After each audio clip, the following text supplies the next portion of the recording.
সম্প্রতি বাংলাদেশের রাজনীতিতে একটি ঘটনা ব্যাপক আলোচনার জন্ম দিয়েছে।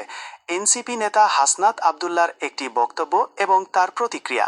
এই ইস্যুতে ভারত এবং বাংলাদেশ দুই দেশেই তোলপাড় চলছে।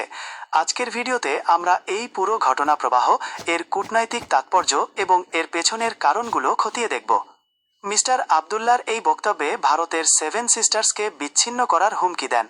তার অভিযোগ, ভারত বাংলাদেশের স্থিতিশীলতা নষ্ট করার চেষ্টা করছে এবং বিরোধী শক্তিকে মদত দিচ্ছে।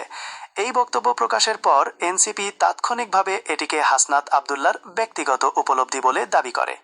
তবে কূটনৈতিকভাবে পরিসরে এর রেশ কাটেনি। ভারতের পক্ষ থেকে তীব্র প্রতিক্রিয়া জানানো হয়েছে। আসামের মুখ্যমন্ত্রী হিমন্ত বিশ্ব শর্মা কঠোর ভাষায় হুঁশিয়ারি দিয়েছেন। এছাড়া কূটনৈতিক পর্যায়েও উত্তেজনা বেড়েছে। দিল্লিতে বাংলাদেশের হাইকমিশনারকে তলব করা হয়েছে এবং ঢাকায় ভারতীয় হাইকমিশন ঘেরাওয়ের ঘটনাও ঘটেছে। বিশ্লেষকরা মনে করছেন, সেভেন সিস্টার্স ইস্যুটি ভারতের কাছে অত্যন্ত স্পর্শকাতর বিষয়। এ ধরনের মন্তব্য দুই দেশের সম্পর্কে নেতিবাচক প্রভাব ফেলতে পারে। বাংলাদেশ সরকারও বিচ্ছিন্নতাবাদীদের আশ্রয় না দেওয়ার প্রতিশ্রুতি দিয়েছে।